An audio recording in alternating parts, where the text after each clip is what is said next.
கார்த்திகை மைந்தா கடம்பா கடம்பனை இடும்பனை அழித்த இனியவள் முருகா தனிகாசலனே சங்கரன் புதல்வா கதிர்காமத்துறை கதிர்வேல் முருகா பழனி பதிவாழ் பாலகுமாரா வினன் குடிவாழ் அழகிய வேளா செந்தின் மாமலையூரும் செங்கல்வராயா சமரா புரிவாழ் சண்முக தரசே காரா குழலால் கலைமகள் நன்றாய் என்னாயிருக்க யான் உனை பாட என்னை தொடர்ந்திருக்கும் எந்தை முருகனை பாடினேன் ஆடினேன் பரவசமாக ஆடினேன் ஆடினேன் நாவினன் போதியை நேசமுடன் யான் நெற்றியில் அணிய பாச வினைகள் பற்றது நீங்கி உன் பதம் பெறவே உன் அருளாக அன்புடன் ரட்சி அன்னமும் சொன்னமும் மெத்தமெத்தாக வேலாயுதனா சித்தி பற்றடியேன் சிறப்புடன் வாழ்க.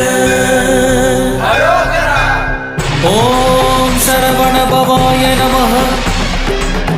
ஓம் சரவண பவாய நமः.